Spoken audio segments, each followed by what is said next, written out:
ਪਹਿਲਾਂ ਜਾਟ ਅੰਦੋਲਨ ਆਇਆ, ਉਸ ਤੋਂ ਬਾਅਦ ਅੰਨਾ ਹਜ਼ਾਰੇ ਵਾਲਾ ਅੰਦੋਲਨ ਆਇਆ। ਉਸ ਦੇ ਵਿੱਚ ਕਾਫੀ ਜਿਹੜੇ ਧਰਮ ਗੁਰੂ ਸੀ ਉਹਨਾਂ ਨੇ ਆ ਕੇ ਪੈਰਵਾਈ ਕਰੀ ਹੈਗੀ, ਮਤਲਬ ਹਿੱਸਾ ਪਾਇਆ ਹੈਗਾ। ਜਿਵੇਂ ਸ੍ਰੀ ਰਵੀ ਜੀ ਹੋ ਗਏ ਨਾ, ਉਹਨਾਂ ਨੇ ਵੀ ਇੱਕ ਹਿੱਸਾ ਪਾਇਆ। ਤੁਹਾਨੂੰ ਕੀ ਲੱਗਦਾ ਹੈਗਾ ਵੀ ਅੱਜ ਜਿਹੜਾ ਅੰਦੋਲਨ ਚੱਲ ਰਿਹਾ ਇਸ ਦੇ ਵਿੱਚ ਕਿਉਂ ਨਹੀਂ ਉੱਭਰ ਕੇ ਆ ਰਿਹਾ ਜਿਹੜੇ ਬਾਬੇ ਬਣੇ ਨੇ? मैं श्री रवि शंकर जी होरां कोले जाऊँगा, क्योंकि अन्ना हज़ारे दे अंदोलन दे विच उन्हां ने इहदे विच इंटरवीन करके सरकार नाल इस अंदोलन नूं समाप्त करन दा एक उन्हां ने काम कीता। पर इस अंदोलन विच श्री रवि शंकर जी होरां दा कोई बयान नहीं आया, कोई उन्हां ने इस अंदोलन दे हक विच अपनी गल नहीं दसी। असीं उन्हां नूं जाके कहांगे कि तुसीं इस अंदोलन दा हिस्सा क्यों नहीं बन रहे, की तुहाडी मजबूरी है, की सरकारां दा कोई डर है? बाबा राधा स्वामी जी साडे पंजाब दे विच डेरा, उन्हां दे पूरे वर्ल्ड दे विच फॉलोअर्स ने, उन्हां नूं भी अगे आउणा चाहीदा। वो अपनी संगत नूं कहण, सरकारां नाल गल करन, सरकारां इन्हां दी गल सुणदियां। ਤੁਸੀਂ ਕਿਹਾ ਵੀ ਧਰਮ ਗੁਰੂ ਨੇ ਆਪਣੀ ਆ ਕੇ ਭੂਮਿਕਾ ਨਿਭਾਉਣ, ਜੇ ਉਹਨਾਂ ਨੇ ਨਿਭਾਉਣੀ ਹੁੰਦੀ ਤਾਂ ਪਹਿਲਾਂ ਨਿਭਾ ਦਿੰਦੇ, ਸਾਡੇ ਦੱਸਿਆਂ ਤੋਂ ਤਾਂ ਨਹੀਂ ਹੁਣ ਨਿਭਾਉਣਗੇ। ਦੇਖੋ ਜੀ, ਸਾਡਾ ਜਾਣਾ ਫਰਜ਼ ਬਣਦਾ। ਕਈ ਵਾਰ ਸਾਨੂੰ ਕਿਤੋਂ ਇਨਸਾਫ ਦੀ ਉਮੀਦ ਹੋਵੇ ਚਾਹੇ ਨਾ ਹੋਵੇ।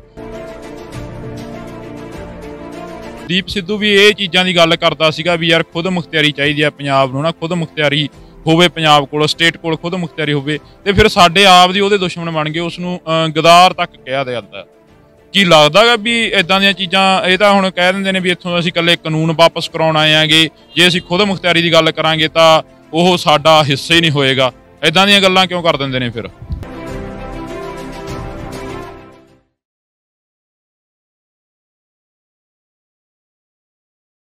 ਸਤਿ ਸ਼੍ਰੀ ਅਕਾਲ ਜੀ, ਤੁਸੀਂ ਦੇਖ ਰਹੇ ਹੋ ਸਰਖਾਪ ਟੀਵੀ ਤੇ ਮੈਂ ਹਰਜਿੰਦਰ ਸਿੰਘ ਢਿੱਲੋਂ। ਗੱਲ ਕਰ ਦਿਆਂਗੇ, ਇੱਕ ਪਾਸੇ ਕਿਸਾਨੀ ਅੰਦੋਲਨ ਚੱਲ ਰਿਹਾ ਤੇ ਦੂਜੇ ਪਾਸੇ ਕਿਸਾਨ ਨੇ ਜਿਹੜੇ ਪੰਜਾਬ ਦੇ ਵਿੱਚ ਵੱਡੀਆਂ ਮਹਾਂ ਪੰਚਾਇਤਾਂ ਕਰ ਰਹੇ ਨੇ। ਹਰਿਆਣੇ ਦੇ ਵਿੱਚ ਮਹਾਂ ਪੰਚਾਇਤਾਂ ਹੋ ਰਹੀਆਂ ਨੇ, ਖਾਪ ਪੰਚਾਇਤਾਂ ਹੋ ਰਹੀਆਂ ਨੇ। ਜੇ ਗੱਲ ਕਰੀਏ ਤਾਂ ਰਾਜਸਥਾਨ ਦੇ ਵਿੱਚ ਜਿਹੜੇ ਕਿਸਾਨ ਨੇ ਉਹਨਾਂ ਨੂੰ ਦੱਸਿਆ ਜਾ ਰਿਹਾ ਕਿ MSP ਕੀ ਹੁੰਦੀ ਹੈ। ਤੇ ਇਹਨਾਂ ਸਾਰੇ ਮੁੱਦਿਆਂ ਨੂੰ ਲੈ ਕੇ ਪਿਛਲੇ ਦਿਨੀ ਇੱਕ ਸਾਡੇ ਨਾਲ ਬਾਈ ਹਰਪ੍ਰੀਤ ਸਿੰਘ ਨੇ, ਜਿਹੜੇ ਕਿ ਫਿਰੋਜ਼ਪੁਰ ਤੋਂ ਬਿਲੋਂਗ ਕਰਦੇ ਨੇ ਤੇ ਸ਼ਿਮਲੇ ਦੇ ਵਿੱਚ ਅਰੈਸਟ ਹੋ ਜਾਂਦੇ ਨੇ ਇਸ ਅੰਦੋਲਨ ਨੂੰ ਲੈ ਕੇ। ਤੇ ਫਿਰ ਇੱਕ ਟੀਚਾ ਮਿਥਿਆ ਹੋਇਆ ਹੈਗਾ ਕਿ ਪੂਰੇ ਇੰਡੀਆ ਦਾ ਚੱਕਰ ਲਾਉਣਾ ਹੈਗਾ ਤੇ ਕਿਸਾਨੀ ਬਾਰੇ ਦੱਸਣਾ। MSP ਕੀ ਆ, ਇਹ ਅੰਦੋਲਨ ਕੀ ਆ। ਜਿਸ ਸਟੇਟ ਦੇ ਵਿੱਚ ਗਰੀਬ ਤਬਕਾ ਜ਼ਿਆਦਾ ਰਹਿੰਦਾ ਉਹਨਾਂ ਨੂੰ ਜਾ ਕੇ ਦੱਸਣ ਦੀਆਂ ਕੋਸ਼ਿਸ਼ਾਂ ਕਰ ਰਹੇ ਨੇ। ਹੱਥਾਂ ਦੇ ਵਿੱਚ ਤਖਤੀਆਂ ਫੜੀਆਂ ਹੁੰਦੀਆਂ ਨੇ ਤੇ ਸ਼ਿਮਲੇ ਦੀ ਪੁਲਿਸ ਉਹਨਾਂ ਨੂੰ ਧੱਕੇ ਦੇ ਨਾਲ ਸ਼ਿਮਲੇ ਤੋਂ ਬਾਹਰ ਕਰ ਦਿੰਦੀ ਹੈ। ਗੱਲਬਾਤ ਕਰਾਂਗੇ ਹਰਪ੍ਰੀਤ ਬਾਈ ਦੇ ਨਾਲ। ਬਾਈ ਸਤਿ ਸ਼੍ਰੀ ਅਕਾਲ। ਸਤਿ ਸ਼੍ਰੀ ਅਕਾਲ ਜੀ। ਵਾਹਿਗੁਰੂ ਜੀ ਕਾ ਖਾਲਸਾ, ਵਾਹਿਗੁਰੂ ਜੀ ਕੀ ਫਤਿਹ। ਬਾਈ ਜੇ ਗੱਲ ਕਰੀਏ ਤਾਂ ਉੱਥੋਂ ਹੀ ਸਟਾਰਟ ਕਰਦੇ ਹਾਂ। ਪਹਿਲਾਂ ਪੂਰੇ ਦੇਸ਼ ਦਾ ਚੱਕਰ ਲਾਉਣਾ ਟੀਚਾ ਮੰਨ ਲਿਆ ਉਹਦਾ, ਸ਼ਿਮਲੇ ਦੀ ਪੁਲਿਸ ਅਰੈਸਟ ਕਰਕੇ ਧੱਕੇ ਨਾਲ ਬਾਹਰ ਕਰ ਦਿੰਦੀ ਆ। ਕਿਵੇਂ ਦੇਖਦੇ ਹੋ ਇਹ ਸਾਰੀਆਂ ਘਟਨਾਵਾਂ? ਦੇਖੋ ਜੀ, ਮੈਂ ਇਹਨੂੰ ਇੱਦਾਂ ਬਿਆਨ ਕਰਦਾ ਹਾਂ ਕਿਉਂਕਿ ਸਾਰਿਆਂ ਦਾ ਆਪੋ ਆਪਣਾ ਬੋਲਣ ਦਾ ਢੰਗ ਹੈ ਤੇ ਗਲਤ ਕੋਈ ਵੀ ਨਹੀਂ ਹੁੰਦਾ। ਪਰ ਮੈਂ ਆਪਣੇ ਦੇਸ਼ ਵਾਸੀਆਂ ਨੂੰ ਇਸ ਗੱਲ ਤੋਂ ਜਗਾਉਣਾ ਚਾਹੁੰਦਾ ਹਾਂ ਕਿ ਸਾਡੀ ਜਿਹੜੀ ਡੈਮੋਕ੍ਰੇਸੀ ਹੈ ਉਹ ਇੱਕ ਫੇਕ ਡੈਮੋਕ੍ਰੇਸੀ ਬਣ ਕੇ ਰਹਿ ਗਈ ਹੈ, ਜਿਹਦੇ ਵਿੱਚ ਸਾਡੇ ਅਧਿਕਾਰਾਂ ਦਾ ਬਹੁਤ ਜ਼ਿਆਦਾ ਵੱਡੇ ਪੱਧਰ 'ਤੇ ਘਾਣ ਹੋ ਰਿਹਾ। ਜਿਵੇਂ ਸਾਨੂੰ ਆਪਣੇ ਹੱਕ ਦੀ ਗੱਲ ਕਰਨੀ ਦਿੱਤੀ ਜਾ ਰਹੀ। ED, CBI ਹੋਰ ਜਿੰਨੀਆਂ ਵੀ ਏਜੰਸੀਆਂ ਉਹ ਸਰਕਾਰਾਂ ਲਈ ਕੰਮ ਕਰਦੀਆਂ ਨੇ, ਨਾ ਕਿ ਮਨੁੱਖਤਾ ਲਈ ਕੰਮ ਕਰਦੀਆਂ ਨੇ। ਉਹ ਅੱਜ ਇਨਸਾਫ ਨਹੀਂ ਕਰ ਰਹੀਆਂ ਸਾਡੇ ਨਾਲ ਹਰੇਕ ਪਲੇਟਫਾਰਮ ਤੇ ਧੱਕਾ ਹੋ ਰਿਹਾ। ਜਿਵੇਂ ਆਪਾਂ ਸਾਰੇ ਜਾਣਦੇ ਹਾਂ ਕਿ ਸਾਨੂੰ ਸ਼ਿਮਲਾ ਦੇ ਵਿੱਚ ਗ੍ਰਿਫਤਾਰ ਕੀਤਾ ਜਦ ਕਿ ਸਾਡਾ ਕਸੂਰ ਕੋਈ ਨਹੀਂ ਸੀਗਾ। ਤੇ ਇਹ ਜਿਹੜਾ ਅੰਦੋਲਨ ਹੈ ਇਹ ਪੂਰੇ ਦੇਸ਼ ਨੂੰ ਜਗਾਉਣ ਦਾ ਕੰਮ ਕਰ ਰਿਹਾ। ਇਹ ਇੱਕ ਇਤਿਹਾਸਕ ਅੰਦੋਲਨ ਤੇ ਜਨ ਅੰਦੋਲਨ ਹੈ। ਇਹਦੇ ਵਿੱਚ ਸਾਰੀਆਂ ਸਟੇਟਸ ਤੇ ਪੂਰੇ ਵਰਲਡ ਤੋਂ ਦੁਨੀਆ ਆ ਰਹੀ ਹੈ ਜਿਹੜੀ ਮਨੁੱਖਤਾ ਨੂੰ ਪਿਆਰ ਕਰਦੀ ਹੈ, ਇਨਸਾਨੀਅਤ ਨੂੰ ਪਿਆਰ ਕਰਦੀ ਹੈ। ਤੇ ਇਹ ਜਿਹੜਾ ਅੰਦੋਲਨ ਹੈ, ਮੈਂ ਇਹਨੂੰ ਇਸ ਤਰੀਕੇ ਨਾਲ ਦੇਖਦਾ ਕਿ ਇਹ ਜਿਹੜਾ ਅੰਦੋਲਨ ਹੈ ਇਹਨੇ ਪੂਰੇ ਦੁਨੀਆ ਨੂੰ ਇੱਕ ਜਗਾਉਣ ਦਾ ਕੰਮ ਕੀਤਾ ਹੈ ਤੇ ਸਰਕਾਰਾਂ ਦਾ ਡਿਕਟੇਟਰਸ਼ਿਪ ਵਾਲਾ ਰਵੱਈਆ ਜਿਹੜਾ ਉਹ ਸਾਰੀ ਦੁਨੀਆ ਦੇ ਸਾਹਮਣੇ ਲਿਆ ਕੇ ਦਿੱਤਾ ਹੈ। ਕਿਉਂਕਿ ਮੈਂ ਤੁਹਾਨੂੰ ਪਹਿਲਾਂ ਵੀ ਇਹ ਜ਼ਿਕਰ ਕਰ ਚੁੱਕਾ ਕਿ ਇਹ ਜਿਹੜੀ ਸਾਡੀ ਸਰਕਾਰ ਹੈ, ਮੋਦੀ ਸਰਕਾਰ, BJP ਸਰਕਾਰ, ਇਹ ਇੱਕ ਤਾਨਾਸ਼ਾਹ ਸਰਕਾਰ ਹੈ। ਇਹ ਲੋਕਾਂ ਨੂੰ ਕੋਈ ਜਵਾਬ ਦੇਣਾ ਜ਼ਰੂਰੀ ਨਹੀਂ ਸਮਝਦੀ। ਕਿਉਂਕਿ ਸਾਰੇ ਦੇਸ਼ ਵਾਸੀਓ ਸੁਣ ਲਓ ਕਿ ਜਦੋਂ ਦੀ ਇਹ BJP ਸਰਕਾਰ ਆਈ ਹੈ, ਮੋਦੀ ਨੇ ਇੱਕ ਵੀ ਪ੍ਰੈਸ ਕਾਨਫਰੰਸ ਨਹੀਂ ਕੀਤੀ। ਉਹਨਾਂ ਨੇ ਇੱਕ ਵਾਰੀ ਵੀ ਸਾਨੂੰ ਕੋਈ ਜਵਾਬ ਦੇਣਾ ਜ਼ਰੂਰੀ ਨਹੀਂ ਸਮਝਿਆ। ਸੋ ਪ੍ਰੈਸ ਕਾਨਫਰੰਸ ਦੀ ਗੱਲ ਹੁੰਦੀ ਆ, ਜਿਵੇਂ ਕਿ ਬਾਈ ਨੇ ਦੱਸਿਆ ਗਾ ਕਿ ਮੋਦੀ ਸਾਹਿਬ ਨੇ ਇੱਕ ਵੀ ਪ੍ਰੈਸ ਕਾਨਫਰੰਸ ਨਹੀਂ ਕੀਤੀ। ਹਾਲਾਂਕਿ 2018 ਦੇ ਵਿੱਚ ਸੁਪਰੀਮ ਕੋਰਟ ਦੇ ਜੱਜ ਇਤਿਹਾਸ ਦੇ ਵਿੱਚ ਪਹਿਲੀ ਵਾਰ ਪ੍ਰੈਸ ਕਾਨਫਰੰਸ ਕਰਦੇ ਨੇ। ਗੱਲਬਾਤ ਕਰਾਂਗੇ ਬਾਈ, ਜਦੋਂ ਤੁਸੀਂ ਕਹਿੰਦੇ ਹੋ ਵੀ ਇੱਕ ਦੇਸ਼ ਦਾ ਜ਼ਿੰਮੇਵਾਰ ਵਿਅਕਤੀ ਪ੍ਰੈਸ ਕਾਨਫਰੰਸ ਨਹੀਂ ਕਰ ਰਿਹਾ, ਤੇ ਸੁਪਰੀਮ ਕੋਰਟ ਦੇ ਜੱਜ ਇਤਿਹਾਸ ਦੇ ਵਿੱਚ ਪਹਿਲੀ ਵਾਰ ਹੁੰਦਾ ਕਿ 2018 ਦੇ ਵਿੱਚ ਪ੍ਰੈਸ ਕਾਨਫਰੰਸ ਕਰਦੇ ਨੇ, ਜਿੱਥੇ ਕਿ ਨਿਆਂਪਾਲਿਕਾ ਗੀ ਜਿਹੜੀ ਸਾਰੇ ਦੇਸ਼ ਨੂੰ ਚਲਾਉਂਦੀ ਆ, ਉਹਨਾਂ ਨੂੰ ਕੀ ਲੋੜ ਪੈ ਜਾਂਦੀ ਆ ਫਿਰ ਪ੍ਰੈਸ ਕਾਨਫਰੰਸਾਂ ਕਰਨ ਦੀ? ਦੇਖੋ ਜੀ, ਡੀਮੋਨੇਟਾਈਜੇਸ਼ਨ ਹੋਈ ਤੇ ਸਾਡੇ ਜਿਹੜਾ ਹੈਗਾ ਬਿਜ਼ਨਸਮੈਨ ਤੇ ਇਹਨਾਂ ਨੇ ਮਤਲਬ ਆਮ ਕਿਸਾਨਾਂ ਨੂੰ ਜਿਹੜਾ ਸੜਕਾਂ ਤੇ ਆਮ ਲੋਕਾਂ ਨੂੰ ਸੜਕਾਂ ਤੇ ਲਿਆ ਕੇ ਖੜਾ ਕਰ ਦਿੱਤਾ। ਉਦੋਂ ਬਾਅਦ ਇਹਨਾਂ ਨੇ GST ਸਾਡੇ ਤੇ ਲਾਗੂ ਕੀਤਾ, ਜਿਹਦੀ ਅੱਜ ਤੱਕ ਕਿਸੇ ਵੀ ਬਿਜ਼ਨਸਮੈਨ ਨੂੰ ਸਮਝ ਨਹੀਂ ਆਈ। ਫਿਰ ਉਦੋਂ ਬਾਅਦ ਇਹਨਾਂ ਨੇ NRC ਹੋਰ ਕਈ ਤਰ੍ਹਾਂ ਧਾਰਾ 370 ਇਦਾਂ ਦੇ ਕਾਨੂੰਨ ਲੈ ਕੇ ਆਏ ਹੈ ਜਿਨ੍ਹਾਂ ਦਾ ਸਾਡੇ ਕਿਸੇ ਵੀ ਦੇਸ਼ ਵਾਸੀ ਨੂੰ ਕੋਈ ਫਾਇਦਾ ਨਹੀਂ ਹੋਇਆ।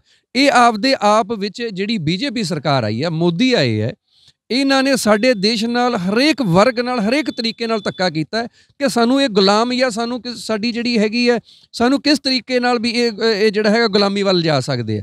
ਇਸ ਕਰਕੇ ਇਹ ਜਿਹੜੇ ਜੱਜਿਸ ਸੀਗੇ ਇਹਨਾਂ ਨੂੰ ਜ਼ਰੂਰਤ ਪਈ, ਇਹਨਾਂ ਨੇ ਇੱਕ ਪ੍ਰੈਸ ਕਾਨਫਰੰਸ ਕਰਕੇ ਆਪਣਾ ਦਰਦ ਦੱਸਿਆ, ਕਿਉਂਕਿ ਇਹ ਜੁਡੀਸ਼ਰੀ ਦੇ ਵਿੱਚ ਵੀ ਬਹੁਤ ਵੱਡੀ ਘੁਸਪੈਠ ਕਰ ਚੁੱਕੇ ਹੈ। ਉਹਨਾਂ ਨੂੰ ਆਪਣੇ ਫੈਸਲੇ ਕਈ ਤਰੀਕੇ ਨਾਲ ਸਰਕਾਰ ਦੇ ਹੱਕ ਵਿੱਚ ਕਰਨ ਲਈ ਮਜਬੂਰ ਕਰ ਰਹੇ ਨੇ। ਇਸ ਕਰਕੇ ਇਹਨਾਂ ਨੂੰ ਜ਼ਰੂਰਤ ਪਈ ਹੈ ਜਿਹੜੀ ਪ੍ਰੈਸ ਕਾਨਫਰੰਸ ਹੋਈ ਹੈ।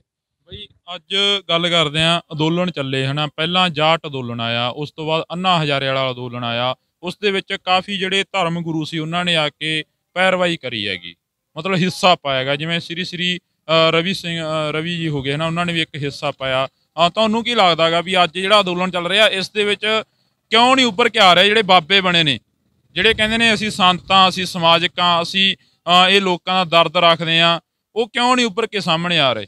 ਮੈਂ ਸ਼੍ਰੀ ਰਵੀ ਸ਼ੰਕਰ ਜੀ ਉਹਨਾਂ ਕੋਲੇ ਜਾਊਂਗਾ, ਜੇ ਉਹ ਮੈਂ ਉਹਨਾਂ ਨੂੰ ਮਿਲ ਕੇ ਆਊਂਗਾ, ਕਿਉਂਕਿ ਅੰਨਾ ਹਜ਼ਾਰੇ ਦੇ ਅੰਦੋਲਨ ਦੇ ਵਿੱਚ ਉਹਨਾਂ ਨੇ ਇਹਦੇ ਵਿੱਚ ਇੰਟਰਵੀਨ ਕਰਕੇ ਸਰਕਾਰ ਨਾਲ ਇਸ ਅੰਦੋਲਨ ਨੂੰ ਅੰਨਾ ਹਜ਼ਾਰੇ ਦਾ ਜਿਹੜਾ ਲੋਕਪਾਲ ਦੇ ਹੱਕ ਵਿੱਚ ਉਹ ਕਰ ਰਹੇ ਸੀ, ਉਹਨਾਂ ਨੂੰ ਸਮਾਪਤ ਕਰਨ ਦਾ ਇੱਕ ਉਹਨਾਂ ਨੇ ਕੰਮ ਕੀਤਾ। ਪਰ ਇਸ ਅੰਦੋਲਨ ਵਿੱਚ ਸ਼੍ਰੀ ਰਵੀ ਸ਼ੰਕਰ ਜੀ ਹੋਰਾਂ ਦਾ ਕੋਈ ਬਿਆਨ ਨਹੀਂ ਆਇਆ, ਕੋਈ ਉਹਨਾਂ ਨੇ ਇਸ ਅੰਦੋਲਨ ਦੇ ਹੱਕ ਵਿੱਚ ਆਪਣੀ ਗੱਲ ਨਹੀਂ ਦੱਸੀ, ਕਿਉਂਕਿ ਇਹ ਜਿਹੜਾ ਅੰਦੋਲਨ ਹੈ ਇਹ ਇੱਕ ਇਨਸਾਨੀਅਤ ਦਾ ਅੰਦੋਲਨ ਹੈ, ਇਹ ਮਨੁੱਖਤਾ ਦਾ ਅੰਦੋਲਨ ਹੈ, ਇਕੱਲਾ ਕਿਸਾਨਾਂ ਦਾ ਅੰਦੋਲਨ ਨਹੀਂ ਹੈ। ਇਹਦੇ ਵਿੱਚ ਜਿਹੜਾ ਵੀ ਸਰਕਾਰ ਤੋਂ ਦੁਖੀ ਹੈ ਉਹ ਸਾਰੇ ਲੋਕ ਇੱਥੇ ਪਹੁੰਚੇ ਹੋਏ ਨੇ, ਉਹ ਆਪਣੇ ਹੱਕਾਂ ਲਈ ਇੱਥੇ ਸੰਘਰਸ਼ ਕਰ ਰਹੇ ਨੇ, ਕਿਉਂਕਿ ਇਹ ਬਹੁਤ ਡਿਸਪਲਿਨ ਤੇ ਆਰਗੇਨਾਈਜ਼ ਅੰਦੋਲਨ ਹੈ। ਇਹ ਜਿਹਦੀ ਚਰਚਾ ਪੂਰੇ ਵਰਲਡ ਵਿੱਚ ਹੋ ਰਹੀ ਹੈ, ਇੱਕ ਵਰਲਡ ਵਾਈਡ ਇਹ ਅੰਦੋਲਨ ਦਾ ਜਿਹੜਾ ਹੈਗਾ ਬਹੁਤ ਸੁਨਹਿਰੀ ਚਿਹਰਾ ਜੋ ਲੋਕਾਂ ਦੇ ਸਾਹਮਣੇ ਆਇਆ। ਅਸੀਂ ਉਹਨਾਂ ਨੂੰ ਜਾ ਕੇ ਕਹਾਂਗੇ ਕਿ ਤੁਸੀਂ ਇਸ ਅੰਦੋਲਨ ਦਾ ਹਿੱਸਾ ਕਿਉਂ ਨਹੀਂ ਬਣ ਰਹੇ, ਕੀ ਤੁਹਾਡੀ ਮਜਬੂਰੀ ਹੈ, ਕੀ ਸਰਕਾਰਾਂ ਦਾ ਕੋਈ ਡਰ ਹੈ? ਸਰਕਾਰਾਂ ਹਰੇਕ ਤਰੀਕੇ ਨਾਲ ਹਰੇਕ ਵਰਗ ਨੂੰ ਡਰਾਉਣ ਦੀ ਕੋਸ਼ਿਸ਼ ਕਰ ਰਹੀਆਂ ਨੇ। ਬਹੁਤ ਸਾਰੇ ਧਰਮ ਗੁਰੂ ਇਸ ਅੰਦੋਲਨ ਦਾ ਹਿੱਸਾ ਬਣੇ ਨੇ, ਖਾਸ ਕਰਕੇ ਸਿੱਖ ਧਰਮ ਦੇ ਗੁਰੂ, ਬਟ ਜਿਹੜੇ ਕੁਝ ਇੱਦਾਂ ਦੇ ਡੇਰੇ ਵੀ ਹੈਗੇ ਨੇ ਜਿਹੜੇ ਬਹੁਤ ਜਿਨ੍ਹਾਂ ਦਾ ਫੋਲੋਵਰਸ ਨੇ, ਬਟ ਉਹ ਇਸ ਅੰਦੋਲਨ ਵਿੱਚ ਨਹੀਂ ਆਏ। ਉਹਨਾਂ ਦੇ ਆਉਣ ਨਾਲ ਇਸ ਅੰਦੋਲਨ ਨੂੰ ਮਤਲਬ ਇੱਕ ਚੰਗੇ ਨਤੀਜੇ ਤੱਕ ਇਹ ਪਹੁੰਚ ਸਕਦਾ, ਉਹਨਾਂ ਨੂੰ ਇਹਦੇ 'ਚ ਇੰਟਰਵੀਨ ਕਰਨਾ ਚਾਹੀਦਾ। ਇਹ ਇੱਕ ਮੇਰੀ ਸੋਚ ਹੈ, ਇਹ ਮੈਂ ਆਪਦੇ ਇੰਡੀਵਿਜੂਅਲ ਆਪਣੀ ਸੋਚ ਤੋਂ ਕਹਿ ਰਿਹਾ। ਜੇ ਉਹ ਆਪਣੇ ਪੈਰੋਕਾਰ ਨੂੰ ਕਹਿਣ, ਬਾਬਾ ਰਾਧਾ ਸਵਾਮੀ ਜੀ ਸਾਡੇ ਪੰਜਾਬ ਦੇ ਵਿੱਚ ਡੇਰਾ, ਉਹਨਾਂ ਦੇ ਪੂਰੇ ਵਰਲਡ ਦੇ ਵਿੱਚ ਫੋਲੋਵਰਸ ਨੇ, ਉਹਨਾਂ ਨੂੰ ਵੀ ਅੱਗੇ ਆਉਣਾ ਚਾਹੀਦਾ। ਉਹ ਆਪਣੀ ਸੰਗਤ ਨੂੰ ਕਹਿਣ, ਸਰਕਾਰਾਂ ਨਾਲ ਗੱਲ ਕਰਨ, ਸਰਕਾਰਾਂ ਇਹਨਾਂ ਦੀ ਗੱਲ ਸੁਣਦੀਆਂ, ਕਿਉਂਕਿ ਵੋਟਾਂ ਵੇਲੇ ਸਰਕਾਰਾਂ ਦੇ ਨੁਮਾਇੰਦੇ ਇਹਨਾਂ ਕੋਲੇ ਜਾਂਦੇ ਹੈ ਤੇ ਉਹਨਾਂ ਨੂੰ ਚਾਹੀਦਾ ਕਿ ਉਹ ਅੱਜ ਸੰਗਤ ਬਿਪਤਾ ਵਿੱਚ ਹੈ, ਪਰੇਸ਼ਾਨੀ ਵਿੱਚ ਹੈ, ਤੇ ਉਹ ਸਰਕਾਰ ਨਾਲ ਗੱਲ ਕਰਕੇ ਇਸ ਅੰਦੋਲਨ ਨੂੰ ਕਿਸੇ ਚੰਗੇ ਨਤੀਜੇ ਤੇ ਲੈ ਜਾਣ, ਕਿਉਂਕਿ ਇਸ ਅੰਦੋਲਨ ਦਾ ਪੂਰੇ ਦੇਸ਼ ਵਾਸੀਆਂ ਨੂੰ ਬਹੁਤ ਵੱਡਾ ਨੁਕਸਾਨ ਹੋ ਚੁੱਕਾ ਹੈ। ਕਿਉਂਕਿ ਇਸ ਅੰਦੋਲਨ ਦੇ ਵਿੱਚ ਸਾਡੀਆਂ ਕਿਸਾਨਾਂ ਦੀਆਂ ਬਹੁਤ ਜ਼ਿਆਦਾ ਸ਼ਹਾਦਤਾਂ ਹੋ ਚੁੱਕੀਆਂ। ਲੋਕ ਅੱਜ ਇੱਥੇ ਘਰਾਂ ਨੂੰ ਆਪਣਿਆਂ ਨੂੰ ਛੱਡ ਕੇ ਇੱਥੇ ਪਰੇਸ਼ਾਨੀ ਵਿੱਚ ਬੈਠੇ ਨੇ, ਸ਼ੌਂਕ ਨੂੰ ਨਹੀਂ ਬੈਠੇ, ਗੁੰਮਰਾਹ ਹੋ ਕੇ ਨਹੀਂ ਬੈਠੇ, ਕਿਉਂਕਿ ਅੱਜ ਕੱਲ੍ਹ ਦਾ ਕਿਸਾਨ ਪੜ੍ਹਿਆ ਲਿਖਿਆ ਕਿਸਾਨ ਹੈ, ਤੇ ਅਸੀਂ ਚਾਹੁੰਦੇ ਹਾਂ ਕਿ ਇਹ ਜਿਹੜੇ ਧਰਮ ਗੁਰੂ ਨੇ ਇਹਦੇ ਵਿੱਚ ਆ ਕੇ ਆਪਣੀ ਭੂਮਿਕਾ ਨਿਭਾਉਣ ਤੇ ਆਪਣਾ ਧਰਮ ਵੀ ਨਿਭਾਉਣ। ਬਈ ਜੇ ਗੱਲ ਕਰੀਏ ਤਾਂ ਤੁਸੀਂ ਕਿਹਾ ਵੀ ਧਰਮ ਗੁਰੂ ਨੇ ਆਪਣੀ ਆ ਕੇ ਭੂਮਿਕਾ ਨਿਭਾਉਣ, ਜੇ ਉਹਨਾਂ ਨੇ ਨਿਭਾਉਣੀ ਹੁੰਦੀ ਤਾਂ ਪਹਿਲਾਂ ਨਿਭਾ ਦਿੰਦੇ, ਸਾਡੇ ਦੱਸਿਆਂ ਤੋਂ ਤਾਂ ਨਹੀਂ ਹੁਣ ਨਿਭਾਉਣਗੇ।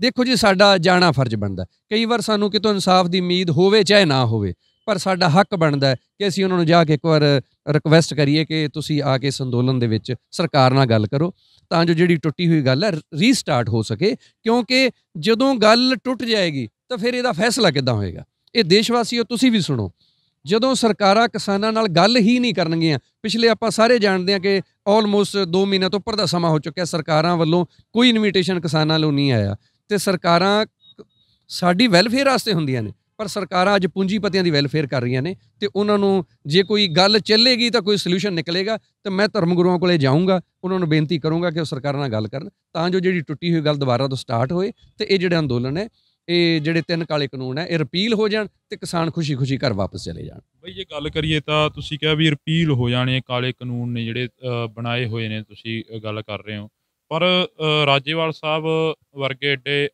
ਉੱਘੇ ਲੀਡਰ ਨੇ ਜਿਹੜੇ ਸਾਹਮਣੇ ਆ ਜਾਂਦੇ ਨੇ, ਹੈ ਨਾ, ਸਰਕਾਰਾਂ ਨਾਲ ਸਿੱਧੀ ਗੱਲ ਕਰਦੇ ਨੇ, ਸਟੇਜਾਂ ਤੋਂ ਵੀ ਬੋਲਦੇ ਨੇ ਅਸੀਂ ਸਰਕਾਰਾਂ ਨੂੰ ਭਾਜਣ ਹੀ ਪਾ ਰੱਖਿਆ ਹੈਗਾ। ਉਸ ਤੋਂ ਬਾਅਦ ਹੋਰ ਵੀ ਜਿਹੜੇ ਸਾਡੇ ਜਥੇਬੰਦੀਆਂ ਦੇ ਆਗੂ ਨੇ ਉਹ ਵੀ ਕਹਿ ਰਹੇ ਨੇ ਅਸੀਂ ਸਰਕਾਰਾਂ ਨੂੰ ਭਾਜਣ ਹੀ ਪਾ ਰੱਖਿਆ, ਅਸੀਂ ਸਰਕਾਰ ਨਾਲ ਗੱਲ ਕਰਦੇ ਹਾਂ ਤਾਂ ਸਰਕਾਰ ਸਾਡੇ ਤੋਂ ਭੱਜ ਜਾਂਦੀ ਆ। ਤੇ ਫਿਰ ਅੱਜ ਕਿਉਂ ਨਹੀਂ ਗੱਲ ਕਰ ਰਹੇ, ਜਾਂ ਸਰਕਾਰ ਵੱਲੋਂ ਕਿਉਂ ਨਹੀਂ ਮੈਸੇਜ ਆ ਰਿਹਾ, ਜਾਂ ਫਿਰ ਲੀਡਰ ਕਿਉਂ ਨਹੀਂ ਕੋਈ ਰਾਬਤਾ ਕਾਇਮ ਕਰ ਰਹੇ? ਕੋਈ ਲੱਗਦਾ ਇਹਦੇ ਵਿੱਚ ਵੀ ਕਰਨਾ ਚਾਹੀਦਾ? ਦੇਖੋ ਜੀ, ਜਿਹੜੀਆਂ ਸਾਡੇ ਜਥੇਬੰਦੀਆਂ 32 ਜਥੇਬੰਦੀਆਂ ਜਾਂ ਹੋਰ ਵੀ ਸਾਡੇ ਲੀਡਰਸ ਨੇ, ਉਹ ਆਪਣੀ ਇੱਕ ਭੂਮਿਕਾ ਜੋ ਉਹਨਾਂ ਦੀ ਬਣਦੀ ਉਹ ਨਿਭਾ ਰਹੇ ਨੇ। ਉਹਨਾਂ ਵੱਲੋਂ ਕੋਈ ਕਮੀ ਨਹੀਂ ਹੈ ਕੋਈ ਗੱਲਬਾਤ ਲਈ। ਬਟ ਜਦੋਂ ਤੱਕ ਫੈਸਲਾ ਸਰਕਾਰ ਨੇ ਲੈਣਾ, ਇਹ ਫੈਸਲਾ ਕਿਸਾਨਾਂ ਦਾ ਕੋਈ ਫੈਸਲਾ ਨਹੀਂ। ਕਿਸਾਨ ਤਾਂ ਚਾਹੁੰਦੇ ਆ ਕਿ ਸਾਨੂੰ ਬੁਲਾਓ, ਸਾਡੇ ਨਾਲ ਗੱਲ ਕਰੋ, ਪਰ ਸਰਕਾਰ ਜਿਹੜੀ ਹੈ ਉਹ ਐਰੋਗੈਂਟ ਰਵੱਈਆ ਅਪਣਾ ਕੇ ਬੈਠੀ ਹੈ। ਦੇਸ਼ ਵਾਸੀਆਂ ਨੂੰ ਜਾਗਣ ਦੀ ਲੋੜ ਹੈ। ਸਾਡਾ ਇਹਨਾਂ ਨੇ ਪਾਣੀ ਜਿਹੜਾ ਖਰਾਬ ਕਰਤਾ, ਸਾਨੂੰ ਬੋਤਲਾਂ ਦੇ ਪਾਣੀ ਤੇ ਲਾਤਾ। ਇਹ ਵਿਦੇਸ਼ੀ ਸ਼ਕਤੀਆਂ ਜਿਹੜੀਆਂ ਵਿਦੇਸ਼ੀ ਕੈਪੀਟਲਿਜ਼ਮ ਦਾ ਇਹ ਵੀ ਇੱਕ ਹਿੱਸਾ ਹੈ। ਸਾਡੀ ਬੋਲੀ ਖਰਾਬ ਕੀਤੀ ਜਾ ਰਹੀ ਹੈ, ਸਾਡੀ ਐਜੂਕੇਸ਼ਨ ਖਰਾਬ ਕੀਤੀ ਜਾ ਰਹੀ ਹੈ। ਸਾਨੂੰ ਅਸੀਂ ਅੱਜ ਨਹੀਂ ਜਾਗੇ।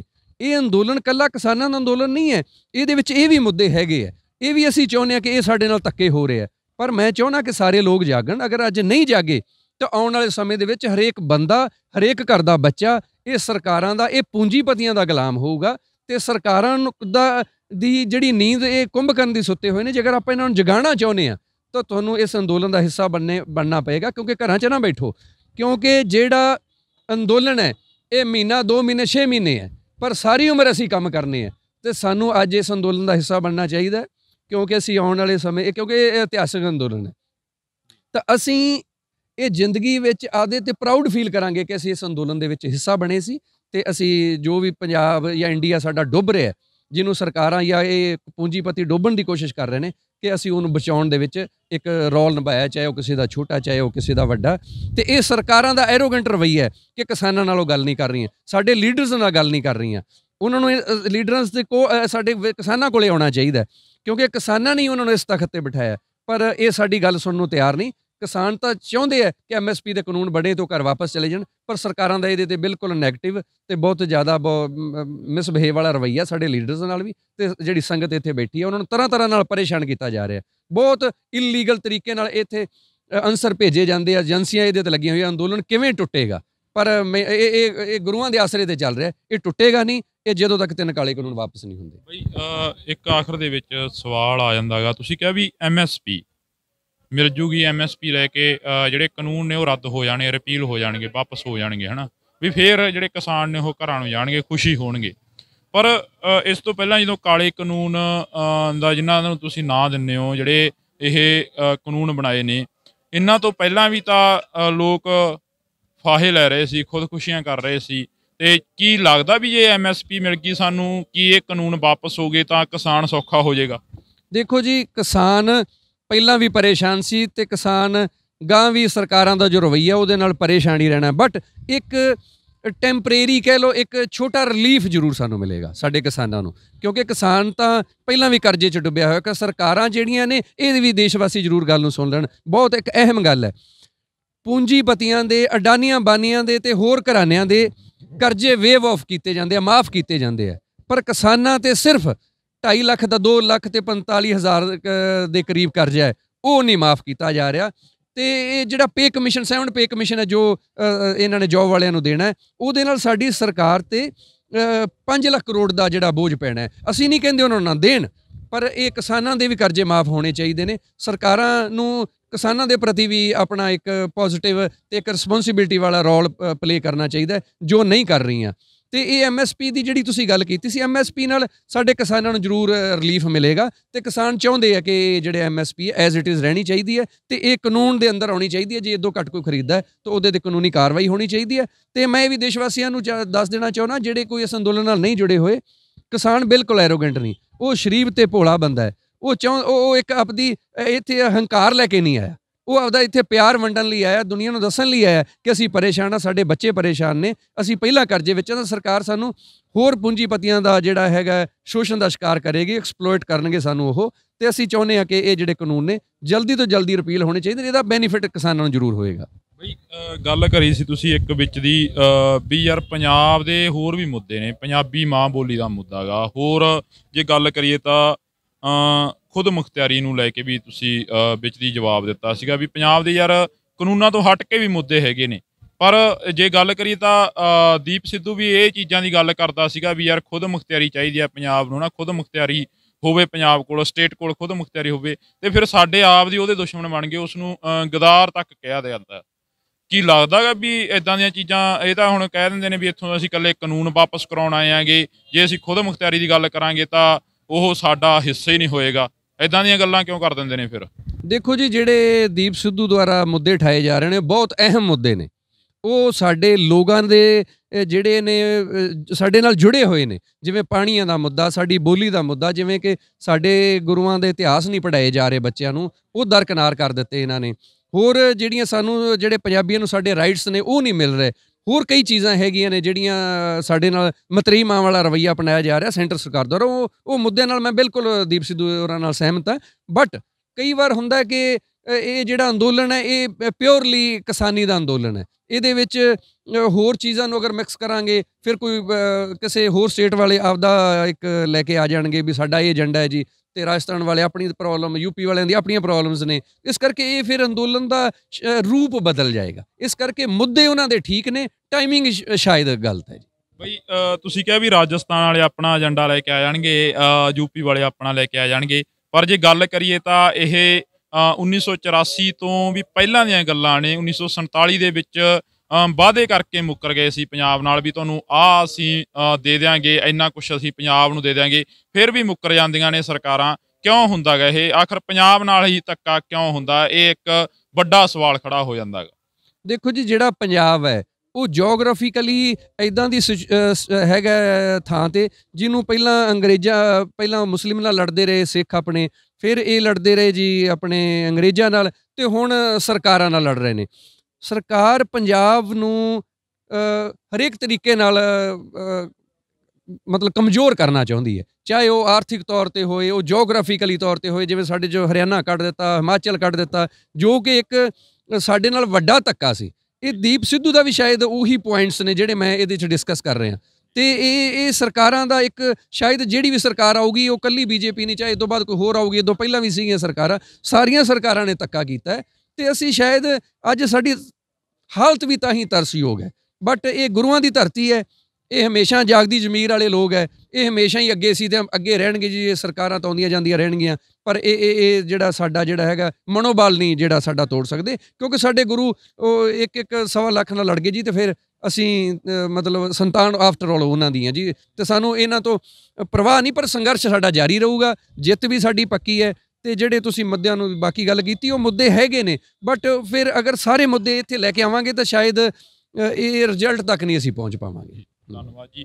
ਸੋ ਇਹ ਸਨ ਸਾਡੇ ਨਾਲ ਹਰਪ੍ਰੀਤ ਸਿੰਘ, ਜਿਨ੍ਹਾਂ ਨੇ ਸ਼ਿਮਲਾ ਦੇ ਵਿੱਚ ਗ੍ਰਿਫਤਾਰੀ ਦਿੱਤੀ ਆ ਤੇ ਉਸ ਤੋਂ ਬਾਅਦ UNO ਦੇ ਵਿੱਚ ਵੀ ਚਿੱਠੀ ਪਾਈ ਸੀਗੀ ਇਸ ਕਿਸਾਨੀ ਅੰਦੋਲਨ ਨੂੰ ਲੈ ਕੇ। ਸੋ ਇਹ ਲਗਾਤਾਰ ਐਕਟਿਵ ਨੇ ਇਸ ਸੰਘਰਸ਼ ਨੂੰ ਲੈ ਕੇ, ਇਸ ਅੰਦੋਲਨ ਨੂੰ ਲੈ ਕੇ, ਕਿਸਾਨੀ ਅੰਦੋਲਨ ਨੂੰ ਲੈ ਕੇ। ਤੇ ਅੱਜ ਕਿਸਾਨੀ ਅੰਦੋਲਨ ਦੇ ਨਾਲ ਨਾਲ ਪੰਜਾਬ ਦੇ ਮੁੱਦਿਆਂ ਦੇ ਉੱਪਰ ਵੀ ਗੱਲਬਾਤ ਕਰੀ ਹੈਗੀ। ਇਸੇ ਤਰ੍ਹਾਂ ਹੀ ਤੁਹਾਨੂੰ ਹੋਰ ਵੀ ਜਿਹੜੇ ਇੱਥੇ ਨੌਜਵਾਨ ਆਉਂਦੇ ਨੇ, ਪੜ੍ਹੇ ਲਿਖੇ ਨੌਜਵਾਨ ਨੇ, ਉਹਨਾਂ ਨਾਲ ਗੱਲਬਾਤ ਕਰਵਾਵਾਂਗੇ। ਜੁੜੇ ਰਹੋ ਸਰਖਾਬ TV ਦੇ ਨਾਲ। ਮੈਨੂੰ ਦਿਓ ਫਿਲਹਾਲ ਦੇ ਲਈ ਆਗਿਆ। ਹਰਜਿੰਦਰ ਸਿੰਘ ਢਿੱਲੋਂ ਨੂੰ ਧੰਨਵਾਦ।